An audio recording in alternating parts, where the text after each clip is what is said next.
प्रिय विद्यार्थियों, आज के इस वीडियो में हम महाकवि कालिदास द्वारा विरचित अभिज्ञान शाकुंतलम नाटक के चतुर्थ अंक का प्रारंभ से अध्ययन करेंगे। इससे पहले हमने 3 अंकों का अध्ययन किया। चतुर्थ अंक का प्रारंभ हम देखते हैं कि अनुसुईया और प्रियंवदा, जो शकुंतला की दोनों सखियां हैं, के आपसी वार्तालाप से प्रारंभ होता है। दोनों सखियां पूजा के लिए फूलों का चयन कर रही हैं, फूल तोड़ रही हैं और आपस में वार्तालाप कर रही हैं। वे आपस में वार्तालाप करती हुई कहती हैं कि आज राजऋषि अर्थात दुष्यंत अपने नगर को लौट चुके हैं। अब पता नहीं कि वो वहाँ जाकर के हमारी प्रिय सखी शकुंतला को याद करेंगे अथवा नहीं। क्या वह यहाँ के जो वृत्तांत है, अर्थात उन्होंने जो प्रेम विवाह शकुंतला के साथ किया है, उसको कहीं भूल तो नहीं जाएंगे। इस प्रकार अनुसुईया प्रियंवदा से कहती है। तब प्रियंवदा कहती है कि न तादृशा आकृतिर्विशेषा गुणविरोधिनो भवन्ति, अर्थात उनके जैसे स्वभाव वाले व्यक्ति ऐसा नहीं कर सकते। राजा इस तरह शकुंतला को भुला नहीं सकते। आप व्यर्थ की चिंता मत कीजिए। वे इस तरह का वार्तालाप कर ही रही थी कि अन्यमनस्क शकुंतला राजा दुष्यंत को याद कर रही हैं और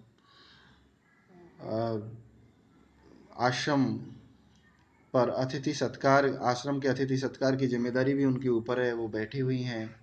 इतने में दुर्वासा ऋषि आते हैं और आवाज़ लगाते हैं, लेकिन शकुंतला उनकी आवाज़ पर ध्यान नहीं दे पाती, क्योंकि वो एकाग्र मन से राजा दुष्यंत, अपने प्रिय पति दुष्यंत को ही याद कर रही थी, क्योंकि वह गर्भवती है। अतः इस तरह अन्यमनस्क शकुंतला दुर्वासा ऋषि की आवाज़ लगाने पर भी वह उनका अतिथि सत्कार आदि नहीं कर पाती और उनके आवाज़ को भी नहीं सुन पाती। इस पर दुर्वासा ऋषि क्रुद्ध होकर के शकुंतला को शाप दे देते हैं। क्या शाप देते हैं, वो इसी का हम चतुर्थ अंक के जो पहला पद्य है उसमें वर्णन है। अतिथि परिभाविनी, अरे ओ अतिथि सबका तिरस्कार करने वाली, क्या कहते हैं कि विचिन्तयन्ति यमनन्यमानसा तपोधनं वेत्सि न मामुपस्थितं स्मरिष्यति त्वां न स बोधितोऽपि सन् कथां प्रमत्ता प्रथमं कृतामिव। कि अनन्य मानसा अर्थात एकाग्र मन से,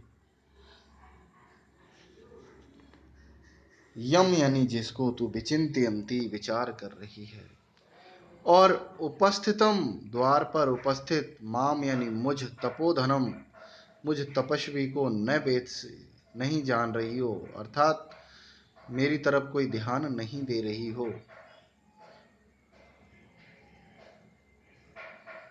तो मैं तुझे शाप देता हूं। क्या देता हूं कि सह वह जिसको तू याद कर रही है, बोध तो सन अपि बार बार याद दिलाने पर भी, त्वाम तुझको, प्रमत्तः एक पागल व्यक्ति, एक मदमस्त व्यक्ति, एक मद से चूर व्यक्ति, जो स्वयं प्रथमम पहले कृताम कथाम पहले कही गई कथा को याद नहीं करता है, उसकी भांति ही वह तुझे भी न स्मरिष्यति, याद नहीं करेगा, अर्थात भूल जाएगा।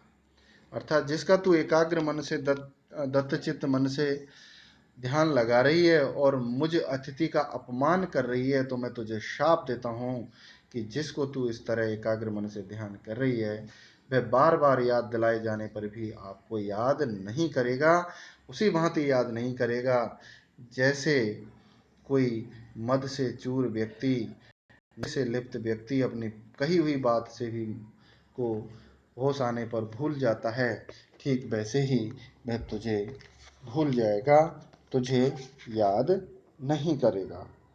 तो इस प्रकार राजा दुष्यंत को अप्रत्यक्ष रूप से शकुंतला के द्वारा शाप मिल जाता है, शकुंतला के माध्यम से, दुर्वासा ऋषि के द्वारा। और एक प्रकार से कहें तो दुर्वासा के द्वारा दोनों प्रेमियों को ये शाप का भागी बनना पड़ता है। जब उनकी इस आवाज़ को सुनते हैं और दुर्वासा ऋषि को शाप देते हुए दोनों सखियां देख लेती हैं, तो वे भागती हैं दुर्वासा ऋषि के पास और प्रियंवदा उनके पैर पड़ कर के उनसे अनुनय विनय करती है कि महाराज, वह अन्यमनस्क है, उसकी स्थिति ठीक नहीं है, वह गर्भवती भी है, आपकी बेटी के समान है और ये पहला अपराध है, कृपया क्षमा कीजिए। तब जैसे तैसे दुर्वासा ऋषि इतना कहते हैं कि मेरा शाप तो झूठा नहीं हो सकता, पर यह जिसको याद कर रही है, यदि उसकी कोई पहचान की वस्तु है, पहचान चिन्ह है, यदि उसको दिखा दी जाएगी तो उसे पूरा स्मरण हो आएगा, वह पुनः स्मृति को प्राप्त हो जाएगा। तो इस प्रकार अपने शाप में का उपाय बताकर राजा महर्षि दुर्वासा अंतर्ध्यान हो जाते हैं और प्रियंवदा अनुसुईया से सारा वृत्तांत सुनाती है कि ऐसा ऐसा हुआ। तब प्रियंवदा और अनुसुईया इस बात को गुप्त रखती हैं, वे दोनों शकुंतला को नहीं बताती हैं, क्योंकि उसकी स्थिति ठीक नहीं है और यदि ये शाप की बात उसको पता लगेगी तो वह तो जीते जी मर जाएगी। इस प्रकार दोनों सखियों ने स्वभाव से सुकुमार अपनी प्रिय सखी शकुंतला को इसके बारे में नहीं बताया।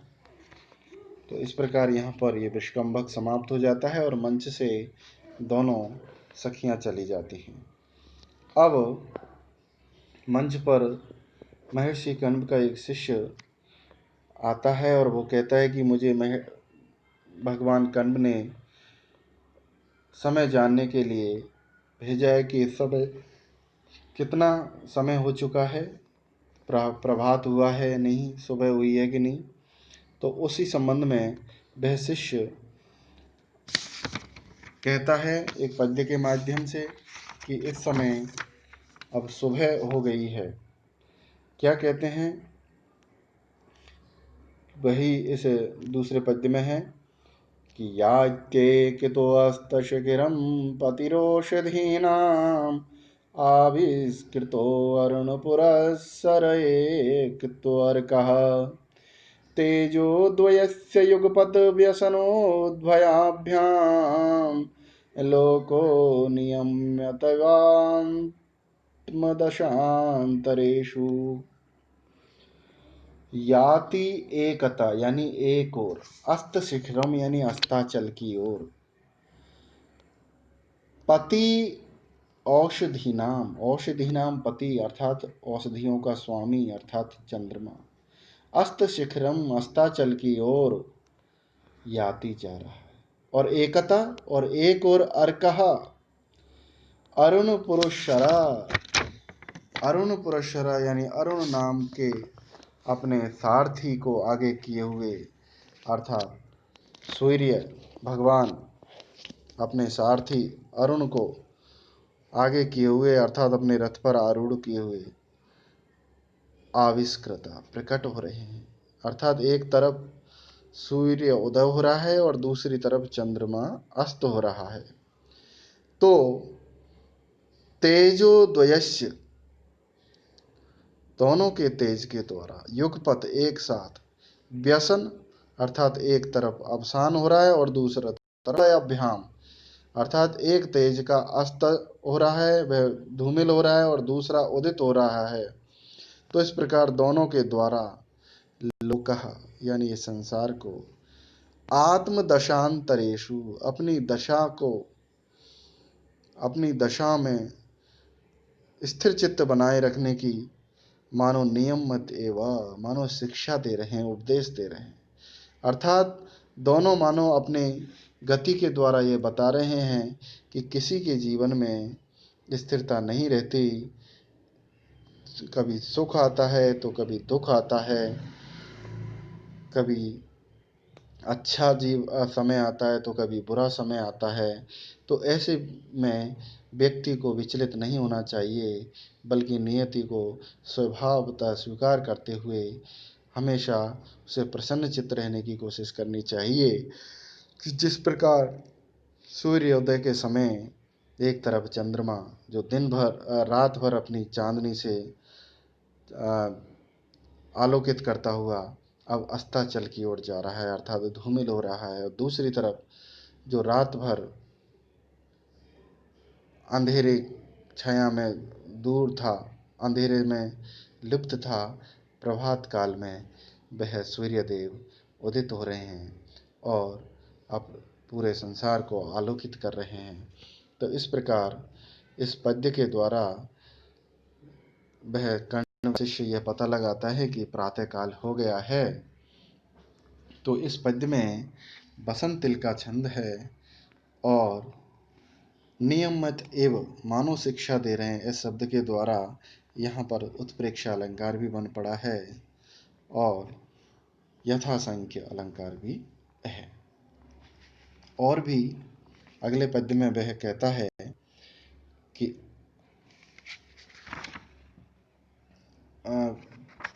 अंतर्हिते शशिनी शैव कुमुद्वती में दृष्टिं निनन्दयति संस्मरणीय शोभा इष्ट प्रवास जनितान्यवला जनस्य दुःखानि नूनमतिमात्र दुस्सहानि।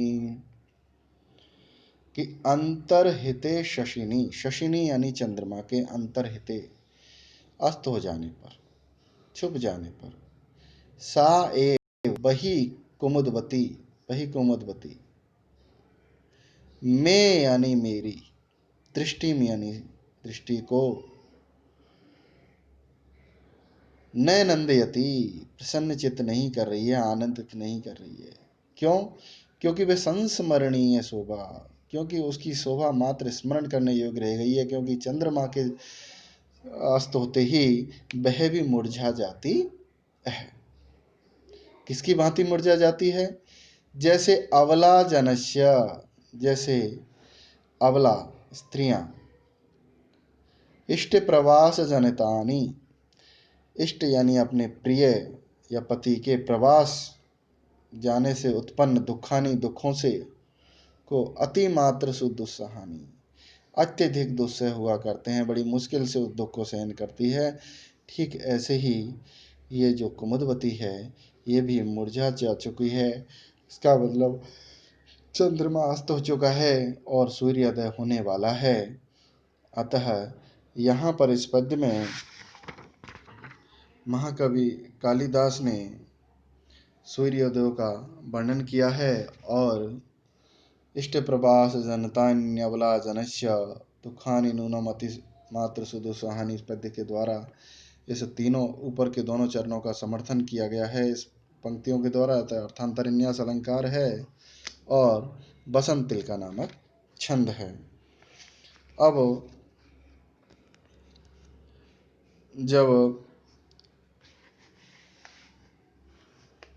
प्रियंवदा और अनुसुईया विशेषकर चिंतित रहती है कि पिता कण्व जब प्रवास से लौटेंगे, लौट चुके हैं, तो मैं अब शकुंतला के गांधर्व विवाह के बारे में उनको कैसे सूचित करूं?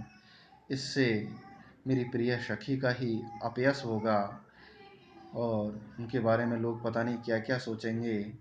वह इतना ही आ, उसे रात में करवट बदलती हुई सोचती रहती है, परंतु सुबह जब उठती है तब वह अपने आप में बहुत निःशक्तता फील करती है चिंता के कारण।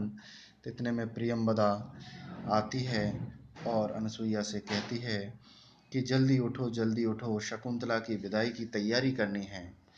तब वह कहती है कि विदाई की तैयारी तो पिता कण्व को किसने बताया?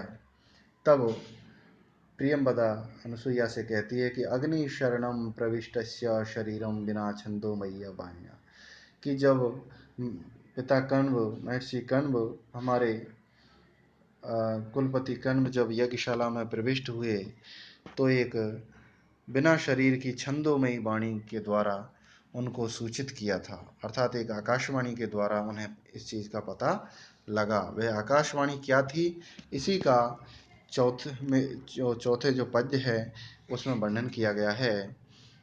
वह पद्य है कि दुष्यन्तेनाहितं तेजो दधानां भूतये भुभा अवेहि तनयां ब्रह्मन् अग्निगर्भां शमीविव।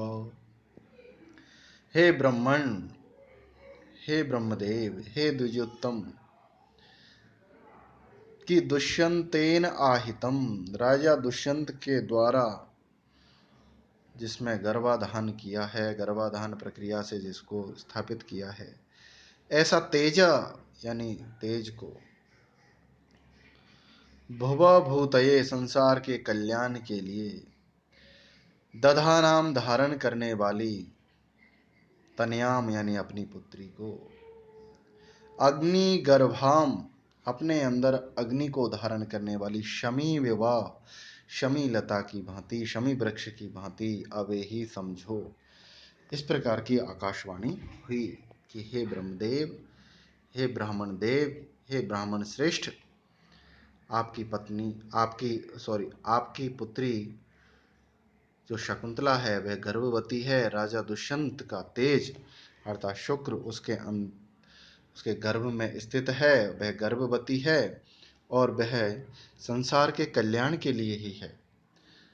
अर्थात राजा दुष्यंत के द्वारा आपकी पुत्री शकुंतला के साथ प्रेम विवाह हो चुका है और वह गर्भवती है इसकी, और वह उसी भांति गर्भवती है जिस प्रकार शमीलता अपने अंतर्गत अग्नि को छिपाए हुए रहती है। अर्थात उसके अंदर एक तेजस्वी तेज अर्थात शुक्र अर्थात गर्भ विद्यमान है, पल रहा है। इस प्रकार की सूचना आकाशवाणी के द्वारा ऋषिगण को प्राप्त होती है। तो इस प्रकार महर्षि कण्व ये जान लेते हैं कि उनकी पुत्री गर्भवती है और आज जैसे ही उनको पता लगा तो वे उनकी विदाई की तैयारी करना आरंभ कर देते हैं। इस प्रकार इन 4 पद्यों में हमने ये जाना कि ऋषि कण्व को आकाशवाणी के माध्यम से अपनी पुत्री शकुंतला के गर्भवती होने का पता चलता है और वे अपनी पुत्री को उसके पति अर्थात राजा दुष्यंत के पास भेजने के लिए और उसकी विदाई की तैयारी करते हैं। आगे के पद्यों के अध्ययन के लिए मेरे अगले वीडियो का इंतज़ार करें और मेरे चैनल को लाइक करें, सब्सक्राइब करें, बेल बटन को अवश्य क्लिक करें ताकि जैसे ही अगला वीडियो अपलोड हो उसकी सूचना आप तक पहुंचे। धन्यवाद।